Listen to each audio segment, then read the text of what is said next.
연구 결과 돌을 자주 사용하는 해달일수록요 훨씬 더 단단한 먹이를 먹을 수 있습니다. 그런데 말이죠, 이러한 도구 사용 효과가 암컷에서 더 두드러지게 나타났습니다. 왜 그럴까요?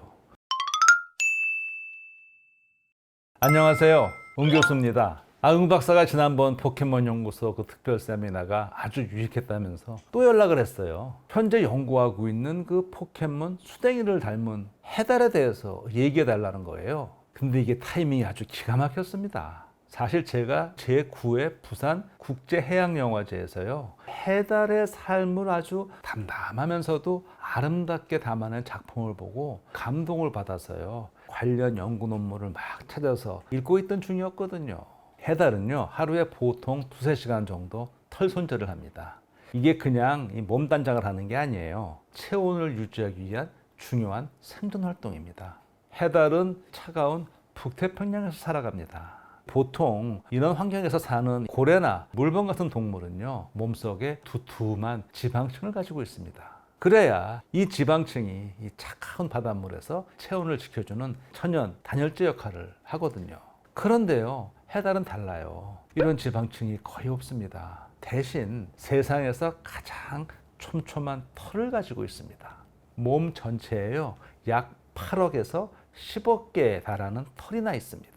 평소에 해달은 몸을 이리저리 비틀고 뒤집으면서 몸 전체의 털을 꼼꼼히 손질합니다. 앞발로 털을 문지르고요. 입이 닿는 부위는 이빨을 이용해서 빗질하듯 다듬습니다. 왜 이렇게 하느냐? 공기를 털 사이에 가두기 위해서입니다.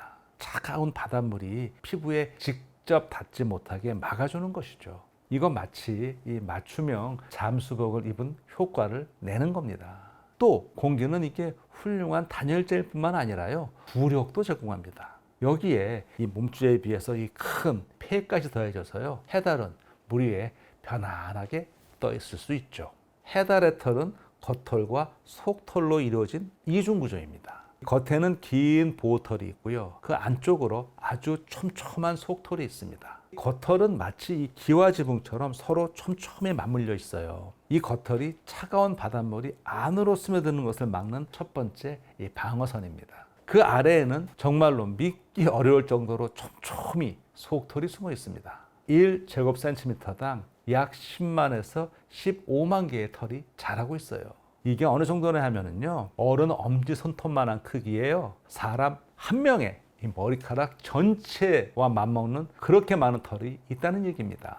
또한 해달은 하루에 자기 몸무게의 20~30%에 해당하는 먹이를 먹어야 합니다. 체온을 유지하는데 엄청난 양의 에너지가 필요하거든요.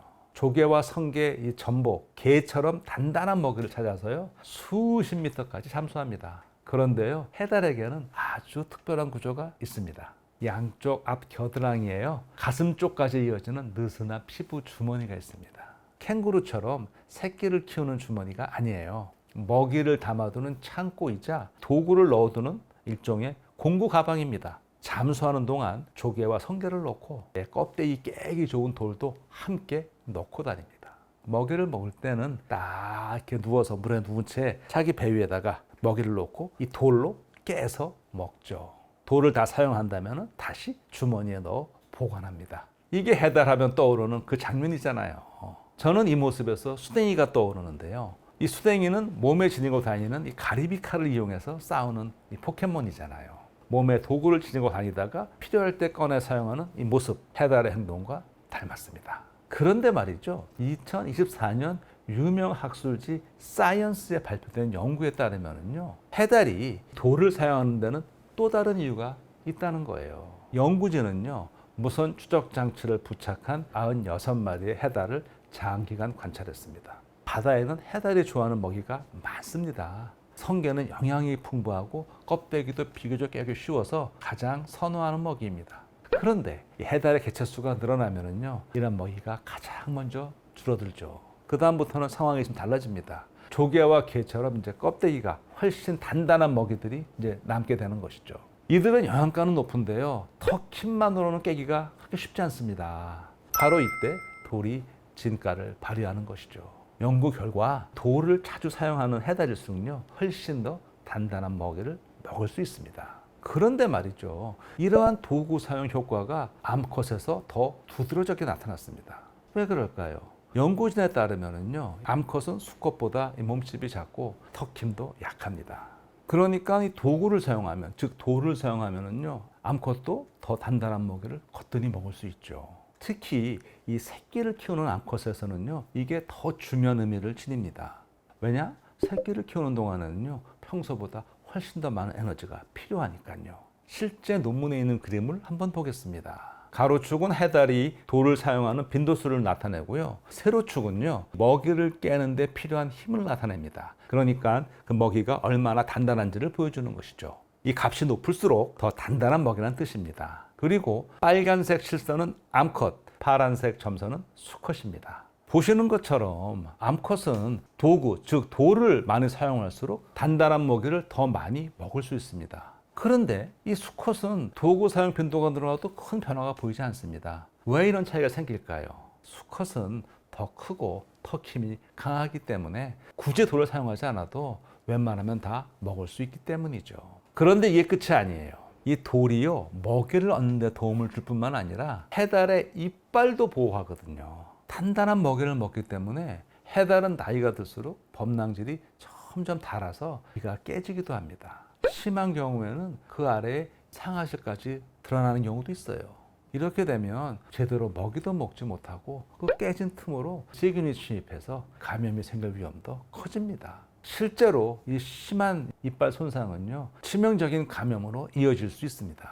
그런데 돌을 자주 사용하는 해달은 달랐습니다. 손상된 그 이빨이요, 약 15에서 20% 정도 적었어요. 중요한 이야기가 하나 더 남아 있습니다. 해달은 성게를 좋아한다고 그랬죠. 성게는 미역 같은 해조류를 갉아먹습니다. 성게가 지나치게 많아지면요, 울창한 해조류 숲이 사라지게 됩니다. 그러고는 성게로 뒤덮인 황량한 바다 사막이 생기고 말아요. 해조류 숲은 수많은 물고기와 갑각류, 연체동물의 보금자리입니다. 뿐만 아니라요, 이 대기 중에 이산화탄소를 흡수하고 저장하는 중요한 탄소 저장고이기도 합니다. 그래서 해달 같은 포식자가 해조류 숲을 울창하게 유지하는 데 굉장히 중요합니다. 생태학에서는 이런 생물을 핵심 종이라고 부릅니다. 이 수는 많지 않아도 그 생태계를 건강하게 유지하는 데 중요한 역할을 하는 생물이라는 뜻입니다. 그렇다고 성게를 나쁜 생물이라고 비난해서도 안 됩니다. 성게는 그저 자기 방식대로 살아갈 뿐입니다. 문제가 된 것은 성게가 아니라 생태계의 균형이 무너진 것이죠. 자, 그렇다면 그 균형이 왜 무너졌을까요? 바다 앞에 우리는 이런 주제로 열린 제9회 부산국제해양영화제는요, 그 질문을 다시 한번 생각해보는 소중한 시간이었습니다. 그리고 오늘 저는 그 질문을 여러분과 함께 나누고자 합니다. 영화제 테마를 전하면서 오늘 세미나를 마치겠습니다. 바다 앞에 우리는 어떤 존재를 앞에 둔다는 것은 그저 곁에 머무는 일이 아닙니다.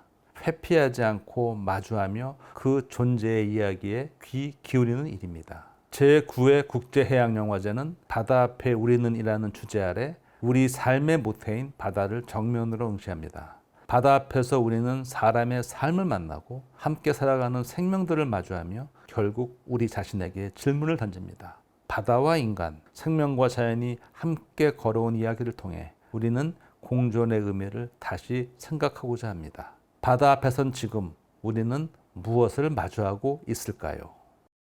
고맙습니다.